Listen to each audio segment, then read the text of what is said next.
Well, good morning, everyone. Welcome to the Couples Academy show. My name is Hassani. Good to have you with me here this morning. This is Friday, and you know what that means. It's Ask the Experts. I'm the expert with you here this morning. So whatever your questions may be, if you're single, if you're dating, in a committed courtship, engaged, married, separated, divorced, just found out about an affair, whatever your crisis, your struggle, your situation may be, we are here to answer your questions, to give you a comprehensive understanding of what it takes to really find personal healing, relational restoration.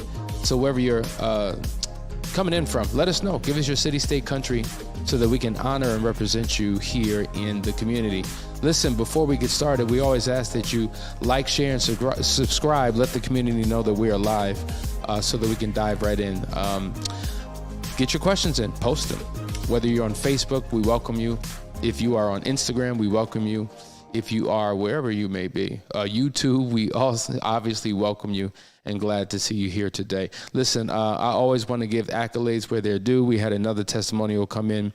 God gave us such vessels in Roland and Janella Bradley who have poured into us with loving care and concern.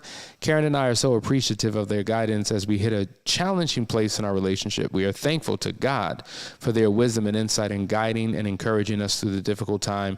Blessings on you both. That's from Billy and Karen from North Carolina. Always great to know that what we do makes an impact in the lives of people. And if you're considering getting some help, we are here for you. Just reach out to us. Go to couplesacademy.org. Find out about how we could be a blessing to you in your marriage. Some of you right now are teetering on the verge of divorce.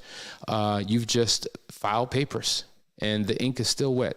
And there's something in the pit of your gut that says, am I making the right decision? Am I making the right choice? Is there another way? You've done it out of desperation. You've done it out of hopelessness. You've done it because you figure we've tried everything and I don't know what else to do. And the future looks bleak for you. But see, something has you watching here right now. Yet and still you're watching. You file, but you're watching. You're discouraged, but you're watching. You keep tuning in. And so I'm talking to you this morning that it's not too late. That many people have come here literally with a week or two to go before the judge takes that gavel and bangs it down and says you are now officially divorced, yet they still come. So I just want to let you know that there's hope, there's healing, there's restoration for you in your life and in your relationship. All you need to do is reach out. We have a comment from J.W. Chapman. I cannot thank you enough for everything you do. My wife and I always watch and are working towards repairing the damage I cause in our marriage. Love the fact that you two are watching and you're watching it together. And that's what we always encourage couples to do. Watch it together. Some of these shows may be a little triggering or challenging or uncomfortable. But we always say you got to get comfortable with being uncomfortable, because when you do that, that's when change and transformation will ultimately come. Listen, guys, what we're going to do is go to a quick commercial break. And when we get back, we're going to go straight through to the end of the show with all of your questions. So post them now, and we will dive right in on the other side of this break. Stay tuned. You're watching the Couples Academy show.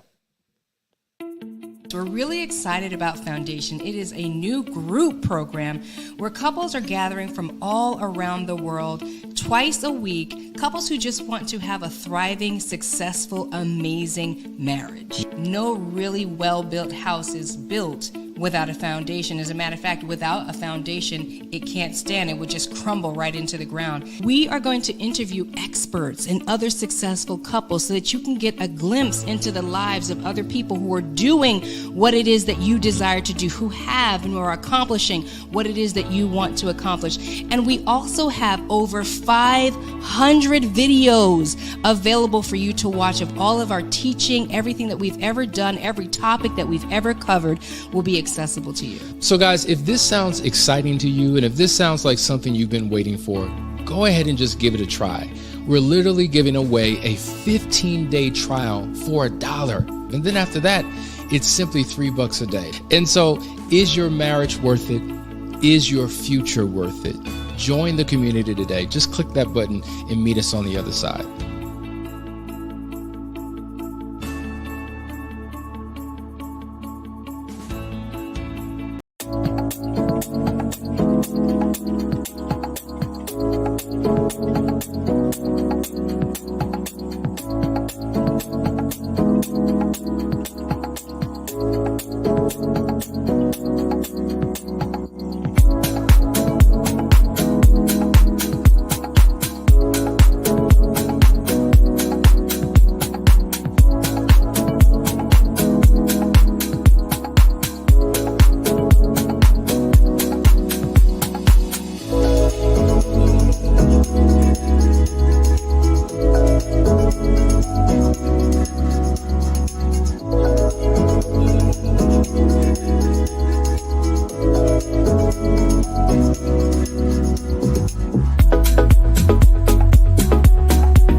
All right, guys, we're back. I'm going to bring you into a question that I just received offline. Sometimes people text, sometimes people email, and then all those of you who put it in the chat. And so the situation is an individual is unfaithful in their marriage and came back home, wanting to restore the relationship, but yet still has a yearning, a craving, an attachment for the former affair partner because it was a long-term affair and he had gone back several times, and yet he's now teetering on, should I stay, should I go? And so, what happens is when you scroll through Instagram and when you watch these YouTube shorts or when you watch these 30-second sound bites of what is considered wisdom, sometimes you can hear the right thing and apply it to the wrong situation, and it leaves you confused. And so he's constantly here, follow your heart, follow your heart. And so if his heart is with his affair partner and not with his wife, what should he do? And so the reality is this is a place that many people find themselves. We were talking about how, not just the betrayed spouse is triggered, the former unfaithful spouse can be triggered too. And there are situations and circumstances and songs and smells and all types of things, dates, just thoughts that trigger one back to thinking about what it was like with the affair partner. And what I will say is that when you are in an affair, you are not giving that person or receiving from that person all of who you are or all of who they are. What you have is something uniquely different from what exists at home. When you are in not a good space in your home, your focus is the bills, work, just the duties and responsibilities of life, but there's no connection, there's no passion, there's no intimacy, there's no communication. For many people who are in long-term affairs, they're just existing in their marriage, but they find life and passion and connection with their affair partner. The reality is, and you can read this in any book, any expert will tell you this, you're getting a portion of who that is. And what we know for sure is that 94% of couples who wind up entering into committed relationships that started from an affair, those relationships do not last. They fail in a relatively short period of time. And so what you're longing for is more an idea and a concept and an experience that you had. But once they become your primary partner, then life changes. See, you have to understand right now, all you have is your connection, dates, special moments, those sexual experiences that you've had, but you've never had to do life with them. You haven't had to raise children with them, pay bills with them, make financial decisions with them, suffer through health concerns with them. Like, that's the real stuff. That's what love is made of, not that emotional, erotic, sensual feeling that you have with someone else. And so the reality is, for those of you who are teetering on, should I stay, should I go? The affair partner, man, it was so much better. It's so much different than what I have right now. Well, guess what? You got to clean up the mess. There's a lot of pain that your spouse is carrying for that betrayal. And so if you thought going back home would just all of a sudden respark the passion and the intimacy and the love and the trust and forgiveness, no. It's a difficult road to get back, but you can get back. But you have to have the willingness and the staying power and the stick-to-itivism to make it through this season. The season that you're currently in with your spouse is not the season that you will always be in. When you're in an affair, what it does, it exposes, if you will, or heightens in your mind all of the differences in how you're not in alignment with your actual spouse because you're seeing something completely different with someone else. And so it is a mirage. It is fake. It is fictitious. It is a figment of your imagination. Yes, it's real. You're experiencing it, but it's not the reality of the situation. And so there's an exercise that we take so many people through where we say, you know what, let's play this scenario out. You end your relationship with your spouse. You pursue one with the affair partner. You're now in this committed relationship. Now think about all of who this person is.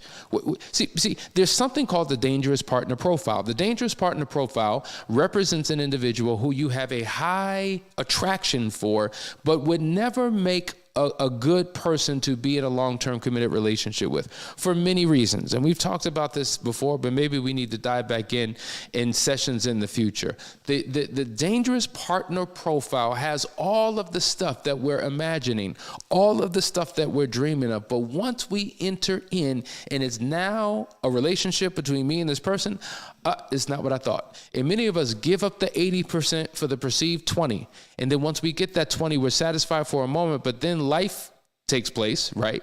And then normalcy has to set in, and we realize, man, there's a huge deficit here. What did I do? So we find ourselves in this crisis space. And so I'm encouraging you, don't fall for the banana in the tailpipe. It is time for you to get your help, and don't try to figure these decisions out on your own. You need to reach out to us. We need to give you some guidance and walk you through a process. And sometimes it takes individual sessions when you're apart from your spouse to deal with this stuff. And I'm telling you, you need to call right now.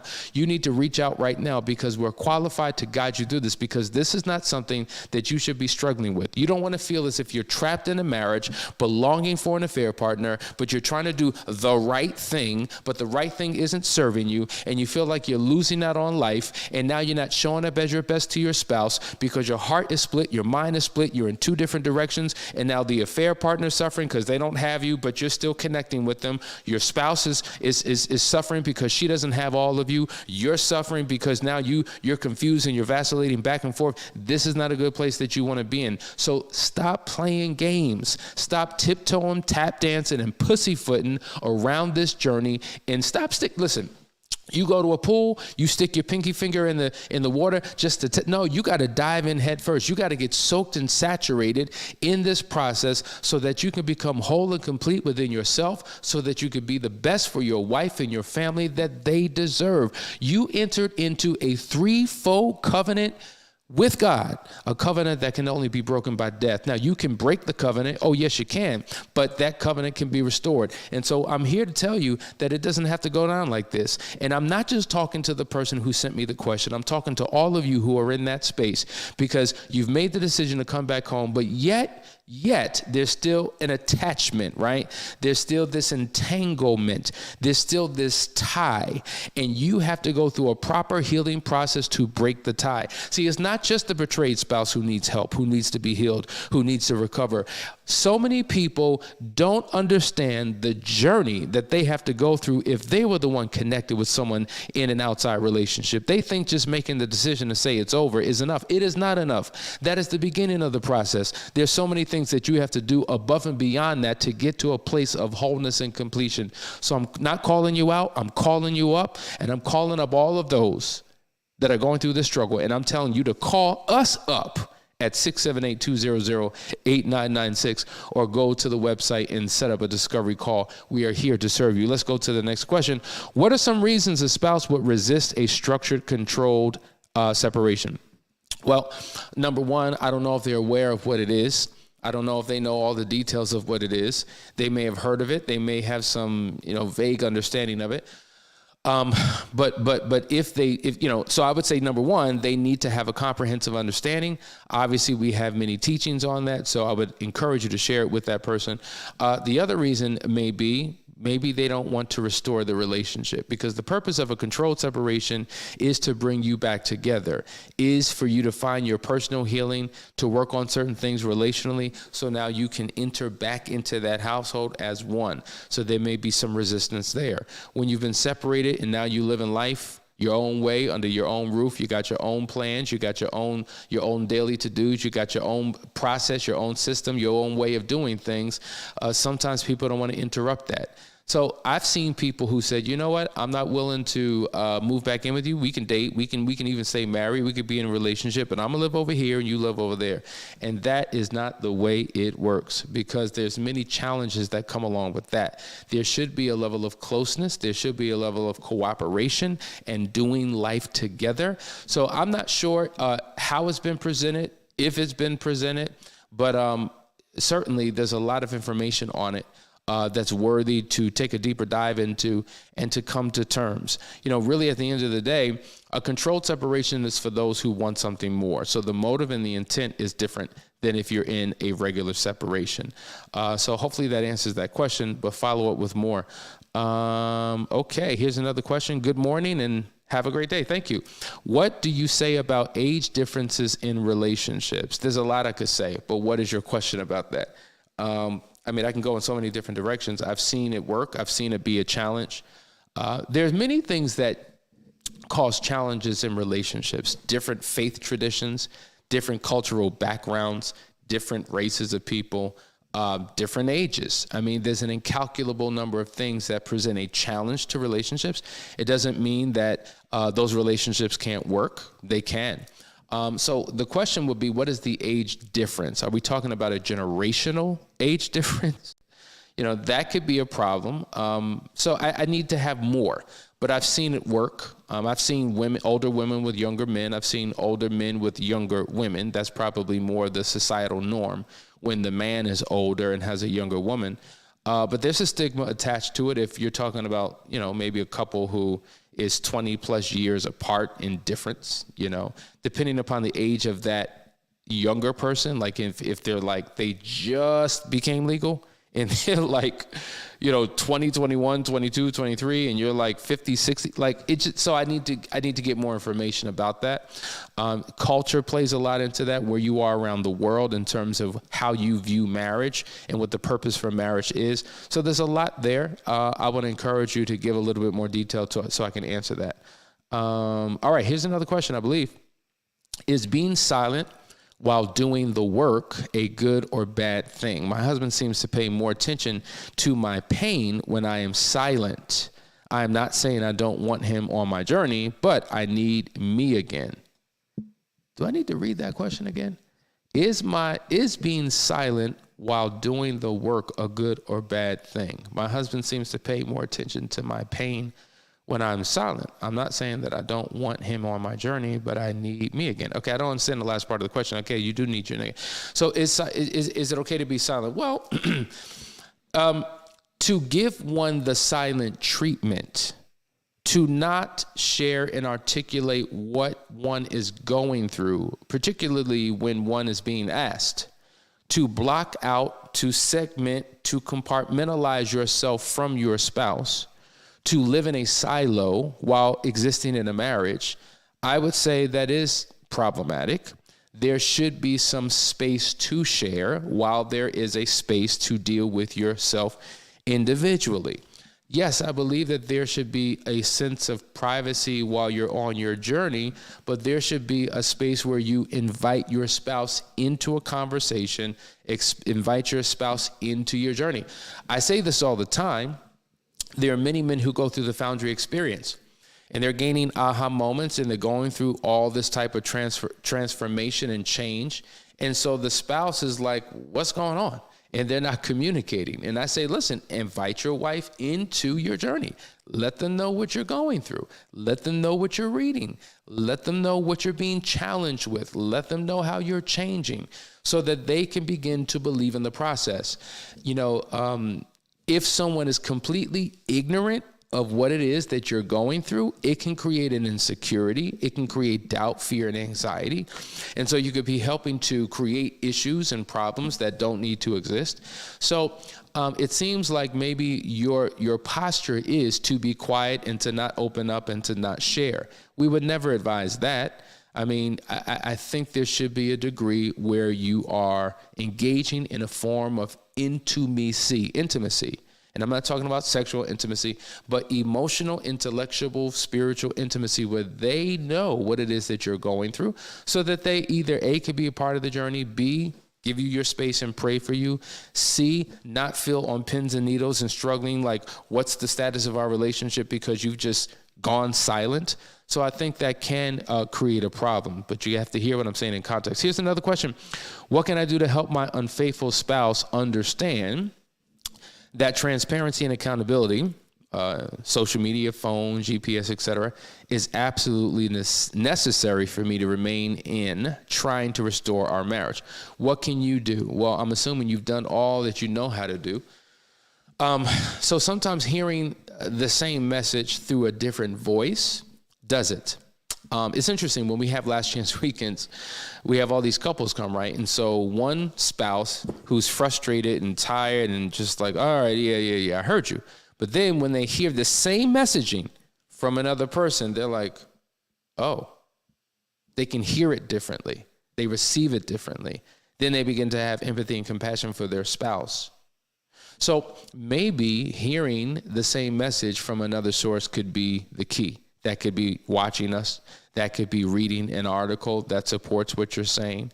That could be talking to someone who's been through a similar experience and they're sharing their perspective, maybe a friend or a colleague or a family member, or maybe the way in which you're presenting it, because sometimes we can have the right message, but our messaging could be off-putting and can seem controlling.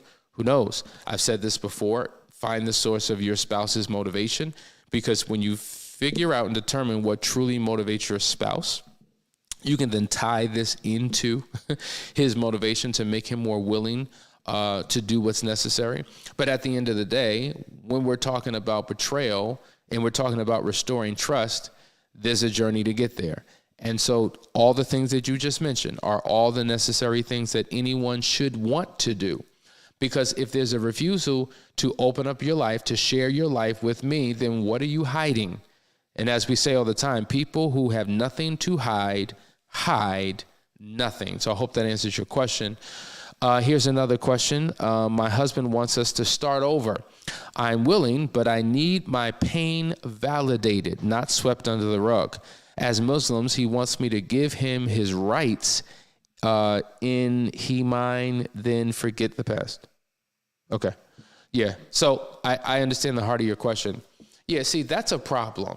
You do need to have your pain validated, because if he does not validate your pain, if he doesn't acknowledge your pain, what happens is he minimizes the impact of what he did, right? And if he minimizes the impact of what he did, then it may cause him to do again what was no big deal in his mind. She'll get over it. She'll be all right. We're just going to go ahead and do this. So I've worked with many Muslims and people from other faith traditions. My question is it an agreement upon the two of you that you will be in a monogamous closed marriage, or is there a belief in a philosophy that suggests that other women can be involved in the union? And so that's a good question, right? Because there's a difference between having another wife and having a mistress. Sometimes we think that having another wife means it's okay to have a mistress because this is the one that I'm courting to eventually become a second or third wife. So I'm asking that question. It's really a rhetorical question because I know we're not in a counseling session, but sometimes that plays into the psyche of what one has to justify their behavior. And so therefore, what's wrong with this? This is just what it is. Like I was dealing with a couple from a particular country in Africa. And, he had been unfaithful with a number of different women, and it didn't work for her. And she was just like, I can't do this. And then he said, and I'm not going to identify the country. He was just like, you knew what you were dealing with when you married a such and such man. He identified the country. This is who we are. This is what we do. So he did not validate. He did not validate her pain. He didn't even acknowledge it. He justified his continual ongoing behavior. And he said, this is just our culture. This is what it is. Stop acting like an American. And so I don't want to limit it to that because we've worked with people in Latin America. Same exact thing, right? Multiple affair partners. The mistress is just a part of the culture. It is what it is. We work with people in Europe. Same thing. People, of course, in the States, right? So the philosophy is not specific to a religion or a culture. I think it's just a philosophy that is shared all throughout the world, but the way that it shows up may be different based upon faith and culture. But it's damaging. And so I would highly recommend that you two seek someone. You two seek a counselor that can walk you both through the process, because if someone truly doesn't understand, if someone truly does not validate, to your point, what you are going through, my question is, are they repentant? Do they feel sorry? Do they feel like they've even done anything wrong? Have they made a decision to turn course and go in another direction? Have they made an internal vow within themselves to never do it again? See, those are my questions. So that's the inward kind of shift that has to be made within him in order for him to outwardly validate what it is that you're going through. So, to do this verbal acrobatic, yeah, I get it, but there's no internal transformation, ultimately may produce more of the same bad behavior. All right, here we go. Another one. My wife, the betrayed, is struggling with the difference between intrusive thoughts and triggers. What would you recommend for her to be able to recognize and work through this? All right, so intrusive thoughts can be triggers. See, a trigger, once again, a trigger, guys, it is not what we think it is. A trigger is the emotional reaction to, okay? So the emotional reaction to. So I can have an emotional reaction to intrusive thoughts. I can have an emotional reaction to that phone over there that keeps buzzing that belongs to my spouse. I can have an emotional reaction to the restaurant. See, because this is where so the reality is the things that we are triggered by may never disappear, may never go away. Thoughts are going to come. The restaurant is always going to be there. The phone will always exist. Like all of the external things that we're triggered by will always be there. But our emotional reaction to that thing is the thing that we need to work on. So let's talk about intrusive thoughts, right? When a person is betrayed, they mentally can be tortured for a period of time because they find themselves always thinking about something that reminds them of your affair. And now their imagination begins to run wild, and they're creating a story or a narrative that aligns with how they feel, or because all the details haven't been given, now they're going to put all the other pieces together based upon their imagination, based upon what just makes sense, based upon how they feel, and it could be in alignment or be far off from the reality.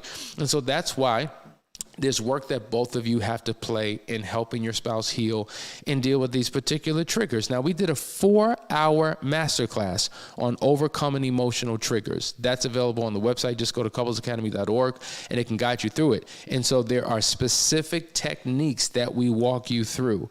There's worksheets that we give you. We allow you to go through this process to analyze these thoughts and to reassign or reattach or reassociate different meanings and definitions for these things that are triggering.